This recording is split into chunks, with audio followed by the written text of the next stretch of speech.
नमस्कार दोस्तों, मैं हूं आपकी अपनी प्राची अधिकारी। आपने अभी तक तो सुन ही लिया होगा कि कश्मीर फाइल्स ये मूवी विवेक रंजन अग्निहोत्री जी द्वारा निर्मित है और इस फिल्म में जो त्रासदी और जो दुखद घटनाएं आतंकियों द्वारा और समुदाय विशेष यानी कि मुस्लिमों द्वारा हिंदू पंडितों यानी कि पंडित से मेरा मतलब है कि वहाँ रहने वाले जितने भी स्कॉलर क्लास थे, कई लोग उसको हिंदू ब्राह्मण से जोड़ रहे हैं, तो आपको मैं बता देती हूँ। पंडित का मतलब होता है स्कॉलर। जो जितने भी वहाँ लोग थे, जितने भी हिंदू थे, हिंदू चाहे आप उन्हें बाल्मीकि हिंदू कहिए, हिंदू पंडित कहिए, हिंदू क्योंकि एज सच कश्मीरी हिंदुओं में पर्टिकुलर ऐसे कोई कास्ट सिस्टम ज़्यादा होता नहीं है। और अगर मैं कुछ गलत हूँ तो मुझे माफ़ करिएगा। मेरी मेन चीज़ है कि लोगों की जो संवेदनाएं उस समय उजागर हुई और जो आज तक चलते हुए आ रहा है, उनके दुख का जो सिलसिला है। देखिए, कोई भी इंसान अपना घर बनाता है, पाई पाई जोड़कर अपना घर बनाता है। मैं देखती हूँ कि गरीब से गरीब औरत महिला लगे रहती है अपने काम के लिए, और वो उससे भी पूछो तो वो भी कहती है मैं अपना घर, एक ज़मीन खरीदूँ, एक घर बनाऊँ। और मैंने भी ऐसे करा। अगर आज कोई मुझसे कह दे कि 48 घंटे के अंदर घर खाली करो, यहाँ से तुम्हें जाना है, और तुम्हारे पास एक कार है उसमें तुमने सब कुछ डाला, या कार नहीं है और तुम बसों में लटक के या पैदल चलते हुए भाग रहे हो सब कुछ छोड़कर। कई लोग तो मैंने सुना कि बिना चप्पलों के वहाँ से भागे। और इस तरह की घटनाओं को लेकर, इन सब घटनाओं को लेकर, चाहे वो एक महिला के साथ बलात्कार करके, दुष्कर्म करके, जिसको हमें यहाँ बोलने की इजाज़त नहीं है, जिसे हमें बीप करना पड़ता है, आप ये सोच सकते हैं उन लोगों के साथ ये हुआ है। आखिर हम सच्चाई क्यों नहीं बोल सकते और सच्चाई क्यों नहीं दिखा सकते? क्यों लोगों को आपत्ति होती है? मैंने ये भी सुना था, ये जो घटनाएँ इसमें दिखाई गई हैं, कि जैसे मैंने आपको अपनी अन्य स्टोरीज़ में जो रियल बेस्ड स्टोरीज़ हैं, मतलब जो रियल कहानियाँ हैं, उन पर मैंने आपको बताया था पिछली बार कि महिलाओं के साथ बलात्कार हुआ था, उसके बाद उनको बीच से काट दिया गया था आरा मशीन। वही घटना इसमें भी दिखाई गई है। ये मेरे सुनने में आ रहा है। उसके बाद कितनी महिलाओं के साथ दुष्कर्म हुआ और कहा गया कि कश्मीर छोड़ो, और ये औरतों के बिना कश्मीर को छोड़ो। मतलब औरतें और जो छोटी लड़कियां हैं वो वही रहेंगी हर उम्र की, लेकिन जो आदमी हैं उनको जाने को कहा गया। ऐसा कैसे हो सकता था? और मैंने ये भी देखा कि कई लोग जब रिव्यू दे रही हैं, महिलाएं जब बाहर आ रही हैं तो वो बता रही हैं, उनके बड़े बड़े बच्चे हैं और वो बता रही हैं कि बेटा मेरा 8 महीने का बच्चा था, मैं उसे कूदी और मैं पेट के बल गिरी तो मेरा बच्चा मर गया। आप सोच सकते हैं कितने लोगों के घर तबाह हो गए, 5 लाख, 5.5 लाख। और देखिए, सरकारी आंकड़ों में तो जब उत्तराखंड में भी त्रासदी आई थी, जब नेचुरल त्रासदी आई थी, उसमें 8 से 10 गांव थे और कांग्रेस की सरकारों ने लिखा था कि 500-600 लोग मरे हैं, या जबकि उसमें कितने लाखों लोग मरे होंगे। तो मैं ये उम्मीद नहीं रख सकती हूँ, मैं इन सरकारों से, जो पुरानी सरकारें हैं, इनसे मैं उम्मीद बिल्कुल नहीं रख सकती हूँ कि लाखों लोगों का पलायन और कितने लोगों का उनके साथ दुष्कर्म हुआ हो, ये आंकड़े वहाँ पर सही लिखे हों। हो सकता है संख्या इससे भी ज़्यादा हो, संख्या उससे भी ज़्यादा हो, जो कश्मीरी पंडितों को खुद ना पता हो। और मैं अगेन कह रही हूँ, जब मैं कश्मीरी पंडितों की बात कर रही हूँ तो कश्मीरी जो पंडित हैं, जो स्कॉलर क्लास है, उसमें सारे लोग आते हैं हमारे, तो इसको अन्यथा ना लिया जाए। मेन चीज़ ये है कि वो कश्मीरी पंडित, वो कश्मीरी दलित, वो कश्मीरी ब्राह्मण, वो कश्मीरी राजपूत, वो सिख, वो कश्मीरी सिख, वो कश्मीरी बनिया ना देखा जाए। ये देखा जाए कि ये हमारा व्यक्ति था, हमारा समुदाय है, और हमारे लोगों को उनकी ही ऋषि कश्यप की धरती से, और मैंने हमेशा कहा कि ऋषि कश्यप की जो धरती है वो कश्मीर हमारा है, वो एजुकेटर्स की धरती, वो स्कॉलर्स की धरती, वो एजुकेशन की धरती, वो धरती हमारी धरती, वो भूमि, उसमें खून की नदियाँ बहाई गई और अपने ही लोगों की नदियाँ बहाई गई। और किन्होंने बहाई?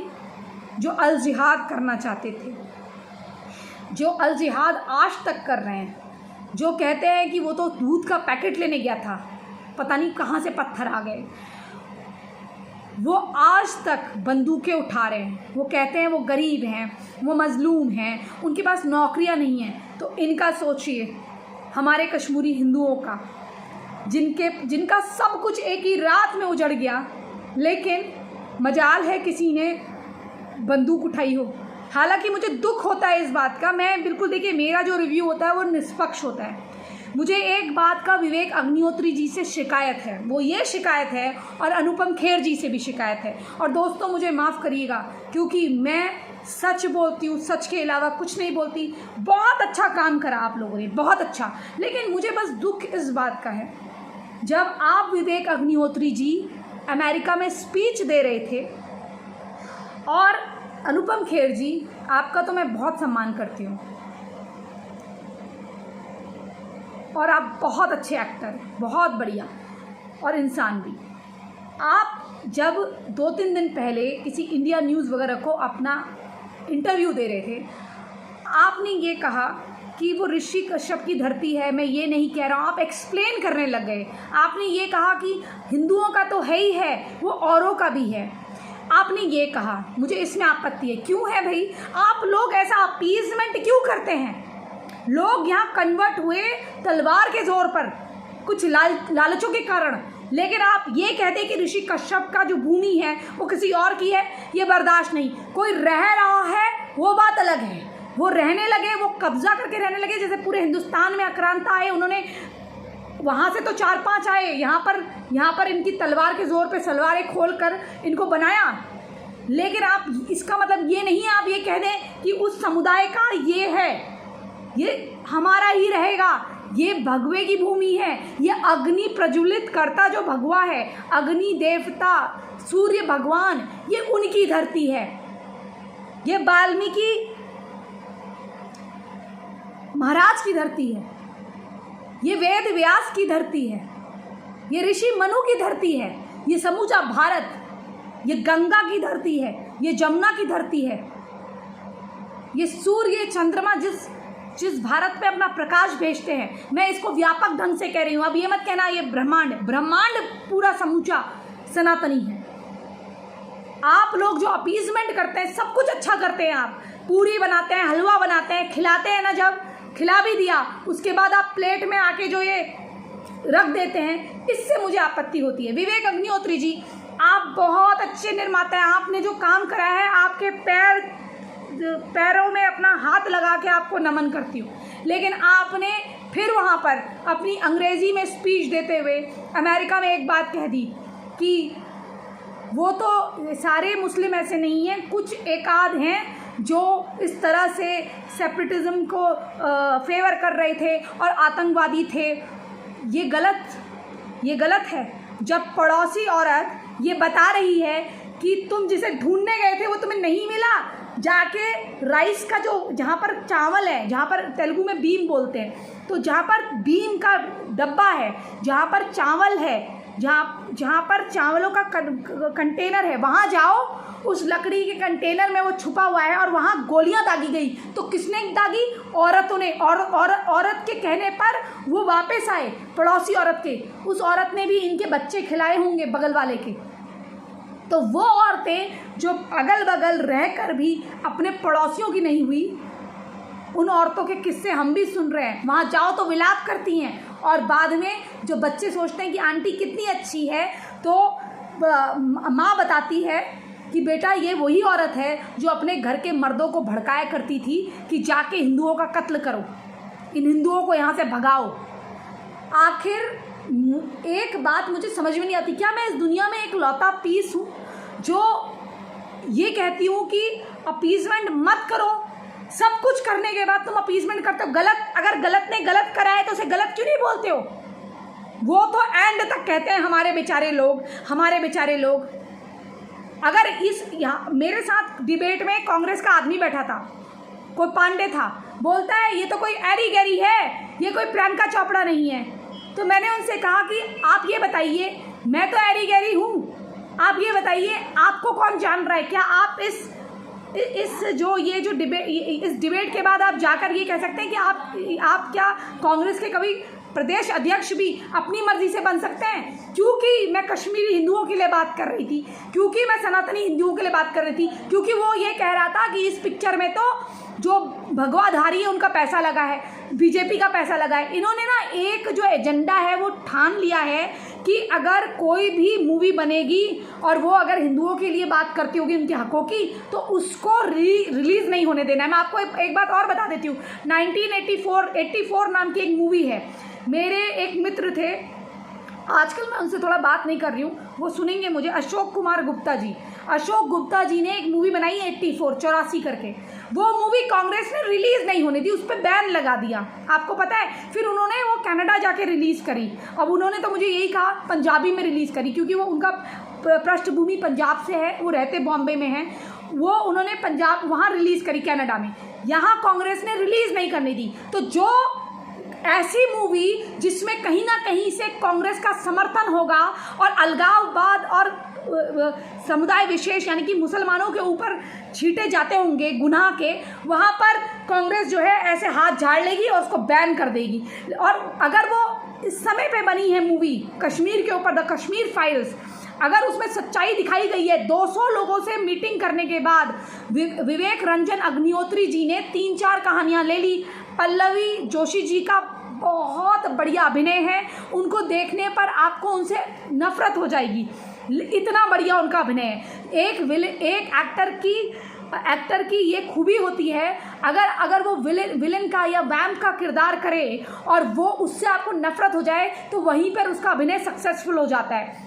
वैसे ही क्योंकि ये जीवांत करैक्टर इन्होंने करे, जीवांत यानी कि जो असल जीवन में करैक्टर हैं उनके ऊपर इन्होंने अपने आप को फिल्माया है। तो आप सोचिए वो इमोशंस, वो चीज़ें, वो सारी घटनाक्रम को साथ लाना, क्योंकि 200 लोगों पर रिसर्च करके उनसे बात कर वो 200 लोगों की कहानियाँ, सबकी कहानियाँ दिखाना पॉसिबल नहीं था। हो सकता है कश्मीर फाइल्स 2 पार्ट 2 में हो जाए, कश्मीर फाइल्स पार्ट 2 में ये ले आएँ, या फिर ये हो सकता है कि कोई और इसके ऊपर मूवी बना दे। बहुत सारी चीज़ें हैं जो हिंदुओं के साथ होती है, उसमें 2-4 हज़ार, 2 लाख, 5 लाख हिंदू मर जाएं या उनको हत्या कर दी जाए, लेकिन उनके ऊपर बात नहीं होनी चाहिए। क्योंकि जो लास्ट में अगर किसी हिंदू ने धक्का भी दे दिया तो सामने वाला जिसे धक्का दिया है वो मुसलमान है तो वो विक्टिम हो जाएगा। अगर आपको मूवी बनानी है तो कश्मीर फाइल्स की तरह तेलंगाना की जो असली हिस्ट्री है, जो 9-10 गांव इन्होंने रियासतों, आप कह देंगे कि नवाब ने करे, थे तो मुसलमान, इन्होंने जो पूरे उनको गांव को जलाया और पूरे गांव को तहस नहस करा, गर्भवती महिलाओं का जैसे करते हैं भ्रूण निकाले गए, आग जलाई गई, उस पे जो मूवी नहीं बनी है ना वो भी बननी चाहिए। 84 के दंगों पे जो मूवी बनी है उसको दोबारा रिलीज़ करना चाहिए भारत में। मैं अपने मित्र अशोक कुमार गुप्ता जी की मूवी के लिए यहाँ पर वाउच करती हूँ और मैं कहती हूँ कि आप उस मूवी को YouTube के प्लेटफॉर्म में लाइए या फिर से भारत में रिलीज़ करने का उसको हिंदी में करिए, या तो हिंदी में डब करिए या फिर उसे लाइए वापस और उसको इस भारत में दिखाइए। क्योंकि मैं चाहती हूँ कि अब न्याय हो और न्याय के साथ साथ हिंदू के अंदर से जो आत्मा है वो जागे। इस देश के जो लोग आपस में लड़ रहे हैं, हिंदू सिख और ये सब, इनको पता चलना चाहिए कि इनके असली दुश्मन कौन हैं और इनके साथ रह जिनको ये भाई भाई करते हैं, इनके चारे के अलावा ये कुछ नहीं है और एंड में इनका हर्ष क्या हो सकता है। और कोई इस गलतफहमी में ना रहे। मैं धन्यवाद देती हूँ बॉम्बे की जनता को, जिस बॉम्बे की जनता के लोगों ने ये कहा कि 4 थिएटर क्यों, और भी थिएटर होने चाहिए। और ये कश्मीर की कहानी नहीं है, ये यहाँ हो रहा है, थोड़ा थोड़ा करके हो रहा है और एक दिन ज़्यादा हो जाएगा जब ये ज़्यादा हो जाएंगे। क्योंकि भाइयों किसी गलत फहमी में मत रहना। अगर आपको ऐसा लग रहा है कि मैं भड़का रही हूँ, कर रही हूँ, देखिए कोई भी सच बोलता है ना वो भड़काता है, इनके लिए वो भड़काता है। वो माँ जो कह रही है बाहर निकल के कि बेटा मैं तुम्हें क्या बताऊँ, बेटा मैं तुम्हें क्या बताऊँ, मैं अपना 8 महीने का बेटा लेकर नीचे कूदी, मेरा बच्चा पेट के बल कूदने से उस चलती बस से मेरा बच्चा मर गया। कितनों के घर उजड़ गए, कोई साइंटिस्ट था, कोई बड़ा जज था, किसी को बाहर बुला के गोली मारी गई, किसी को झेलम में फेंक दिया गया, औरतों को विधवा कर दिया गया, कितनों के बलात्कार हुए घरों में घुस घुस कर। और ये लोग कहीं भी घुस जाते थे, वहाँ कहते थे हमें चाय पिलाओ, फिर चाय पीकर सब कुछ करके उनके साथ बंदूक की नोक में उनके पूरे परिवार को भूनते हुए जाते थे। जिनके इतने बड़े बड़े घर, जिन्होंने पाई पाई जोड़ कर घर बनाए। आपने अनुपम खेर जी की बात को भी सुना होगा कि उनके मामा ने पाई पाई जोड़ के घर बनाया। आज वो अनुपम खेर हैं, आज वो अमीर हैं, लेकिन ज़रूरी नहीं है कि उस वक्त अमीर रहे हों जिस प्रकार से वो अपने मामा का संघर्ष बता रहे हैं। मतलब उन्होंने 95-96 में बनाया और 87 या समथिंग में बनाया और 1990 में उनको आना पड़ा। इस तरह से लोगों के साथ हुआ है और ये तो हम खाली महसूस कर रहे हैं, लेकिन जो असली में हुआ होगा उनके साथ कितना बुरा हुआ होगा, आप सोच सकते हैं ये बात। क्योंकि जिस पे बीतती है, जब हम कहते हैं ना किसी का हाथ टूटा है या उसको चोट लगी, हम कहते हैं तेरा दुख समझ सकते हैं, लेकिन जिसको हो रहा होता है भाइयों वही समझ रहा होता है, बाकी सब तमाशा देख रहे होते हैं। हमने क्या करा? क्या हम रोड पे निकले कि कैंडल ले जाने से कुछ नहीं होता? और मैं एक बात और कहती हूँ, आप ज़रूर ये बात कहते हैं कि उन्होंने बंदूक नहीं उठाई। काश आप लोगों ने बंदूक उठा ली होती, क्योंकि आप गांधी के रास्ते पे नहीं चल सकते हैं। कोई आपको थप्पड़ मारे या सर पे डंडा मारे, आपकी औरत को बलात्कार करे, तो आप ये नहीं कह सकते कि उसने ऐसा कर दिया है तो मैं और अपनी 2-4 बेटियां और दे दूँ। आपको याद रखना चाहिए, ये जो वहाँ से हिंदू भाग कर आते हैं पाकिस्तान से, इनकी एक बेटी चली गई होती है, एक का बलात्कार कर होता है और तीसरी को लेकर यहाँ आते हैं ये अपने घर की इज्जत को बचाते हुए, या फिर उनकी भी जो उम्र नहीं देखी जाती। आप देख रहे हैं ना बिहार में क्या हुआ था, एक 14 साल के लड़के ने 80 साल की बुढ़िया जो औरत थी, आंटी थी, अम्मा थी, वो लेटी हुई थी, उन्होंने पानी का गिलास मांगा तो वो मुस्लिम बच्चे ने उनको बांध कर उनके साथ बलात्कार करा। लेकिन ये मैं बोल रही हूँ, ये छोटी छोटी मात्रा में, ये छोटी छोटी इंसिडेंट्स के नाते ये ऐसा कर रहे हैं। छोटी छोटी घटनाओं का अंजाम देकर ये वो कश्मीर लगातार कर रहे हैं पूरे भारत में। कहाँ से भागोगे? इसलिए ये कहना बंद करो। मैं अपना विश्लेषण जो दे रही हूँ दोस्तों, मैं अपना दिल खोल के दे रही हूँ। आप ये मत सोचना मैं टिपिकल विश्लेषण दूँ कि नहीं ऐसा हुआ, ये मूवी एक थप्पड़ है, ये मूवी है। ये हमारी नपुंसकता को भी उजागर करता है कि इतने सालों तक आपको चलो सच्चाई नहीं पता थी, अब पता चली आपको सच्चाई, तो अब भी आप इन लोगों को अपीस करोगे? आप बहिष्कार कर नहीं सकते। खुद डायरेक्टर जाके बाद में बोलते हैं कि नहीं भाई कश्मीर तो सबका है। आप ये कह सकते हैं कि कश्मीर में भले कोई रह रहा है, कश्मीरी हिंदुओं का है। और जो दलित वहाँ रहते थे उनके साथ क्या करा? उनको नागरिकता नहीं देते थे, उनको जाने नहीं देते थे। जैसे पाकिस्तानियों की सोच कि यहाँ से वाल्मीकि हिंदू चले गए तो यहाँ नालियाँ कौन साफ़ करेगा, हमारी लैट्रिन बाथरूम कौन साफ़ करेगा, वही सोच इनकी है। क्योंकि असली हिंदू है ही नहीं वहाँ पर कश्मीरी। मैं बताती हूँ कौन है। हर महीने 200 की इन्फ्लिटेटर्स आते थे, जो घुसपैठिए थे, 200 इन्फ्लिटेटर्स आते थे, वो आके इनकी बेटियों के साथ बलात्कार वगैरह करते थे, मुसलमानों के साथ या वहाँ की दूसरी लड़कियों के साथ। वहाँ फिर इनकी शादियाँ हो जाती थी, फिर इनके बच्चे होते थे। जो बच्चे हुए वो अपने बाप का ही झंडा उठाएंगे ना, जैसे ये करते हैं उत्तर प्रदेश वगैरह में। तो असली हिंदू रहे कहाँ वहाँ पर? एक कश्मीरी बोलने वाला नहीं है, 5% लोग भी वहाँ पर कश्मीरी हिंदू नहीं बोलते हैं। कश्मीरी हिंदी नहीं बोलते, वहाँ कश्मीरी ज़बान नहीं बोलते, कश्मीरी भाषा नहीं बोलते। क्या भाषा बोलते हैं? उर्दू तो भाषा नहीं थी कश्मीर की। जैसे तेलंगाना है, तेलंगाना में क्या है? तेलुगु। आंध्रा में क्या है? तेलुगु। अब यहाँ के लोगों से अगर बात करो तो मुझे इतनी हैरानी होती है यहाँ के हिंदुओं को देखकर भी। वो कहते हैं कि हम तो उर्दू बोल रहे हैं, जबकि उनको पता ही नहीं कि उर्दू है ही नहीं, वो हिंदी बोल रहे हैं, वो तेलंगाना टाइप की हिंदी बोल रहे हैं। उनको उस पर गर्व नहीं है, जबकि ये गर्व जागृत होना चाहिए कि हमारी जो राष्ट्रभाषा है उसको हम अपने हिसाब से बोल रहे हैं। अगर एक तमिल में बोल रहा है और उसमें हिंदी मिक्स कर रहा है तो वो तमिल हिंदी होगी और वो किसी भी विदेशी से अच्छी हिंदी होगी, क्योंकि वो हिंदुस्तानी है, वो भारतीय है। वो तमिल बोले, तेलुगु बोले, वो कन्नड़ बोले, कुछ बोले, लेकिन वो उसकी वहाँ की तमिल भी तो बोले, वो तेलुगु भी तो बोले, उसकी लैंग्वेज में वो उर्दू क्यों मिक्स हो? उर्दू बाहर से नहीं आई है, मैं मानती हूँ। उर्दू भी लखनऊ वगैरह में या कहाँ से, यूपी से ही पैदा हुई है, लेकिन ये हमारी जो लोकल ज़बानें हैं वो वहाँ का व्यक्ति तो बोलेगा ना। तो कश्मीर का व्यक्ति कश्मीरी नहीं बोलता, और जो कश्मीर जाता है और कश्मीरी बोलता है तो उसको अगर कश्मीरी में जवाब दिया जाता है तो ये कहा जाता है कि तुम तो यहाँ पर मेहमान हो, जबकि उसे पता होता है मेहमान नहीं है। दोस्तों और बहुत गुबार है, मैं इतना कहती हूँ कि ये कहना बंद करो कि आपने शस्त्र नहीं उठाए, क्योंकि आपकी देवी माँ के हाथ में शस्त्र है, इस देवता के हाथ में शस्त्र है। हमें एक हाथ में शस्त्र और शास्त्र उसका पालन करना है। गरीब से गरीब व्यक्ति को अपने अन्याय के विरुद्ध न्याय के लिए आवाज उठाने के लिए अगर अपनी जान पे बने तो ये उठाना पड़ेगा। क्यों इस देश में जो लोग प्रोटेस्ट करते हैं, जो ये किसान आंदोलन के नाम पे उसके नाम पे केवल ये हिंसक हो सकते हैं, लेकिन हम अपनी जान बचाने के लिए नहीं हो सकते। ये दंगे करा सकती हैं पॉलिटिकल पार्टियां, ये कांग्रेस वगैरह MIM वगैरह ये दंगे करा सकती हैं, ये लोगों को मार कटवा सकती हैं, ये फारूक अब्दुल्ला दंगे करवा सकता है, ये महबूबा मुफ्ती का बाप अपनी ही बेटी को ये कहा जाता है इसने अगवा करवाया, अगवा करवाने का नाटक करा, फिर उन आतंकवादियों को छोड़ा, उसका नतीजा है उसके बाद कंधार वगैरह हुआ और आज तक उन आतंकवादियों को हम झेल रहे हैं भारत के विरुद्ध। तो दोस्तों ये कहना बंद करो भगवान के लिए कि हमने हथियार नहीं उठाए।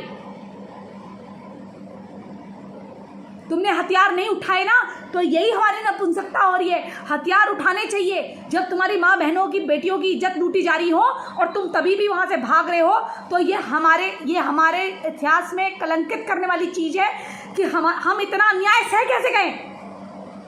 हमको कन्वर्ट करके लोग बन रहे हैं, उसके बाद भी हम सह रहे। मुझे माफ़ करिएगा, मैं कश्मीरी हिंदुओं की कोई बेइज्जती नहीं करी हूँ, मेरे लिए सब बराबर है, लेकिन मैं कहती हूँ अन्याय अगर चरम पर पहुँच जाए, इतना पहुँच जाए तुम्हारी नाक डूबने लगे और सांस लेना मुश्किल हो, उठो और धर्म का पालन करो।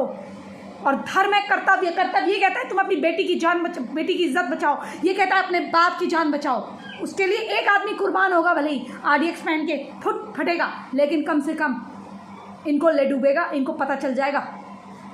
जय श्री राम, हर हर महादेव। और कोई भी गलती हो तो क्षमा करिएगा, लेकिन दिल से निकले शब्द अब आप जो कहो। हर हर महादेव।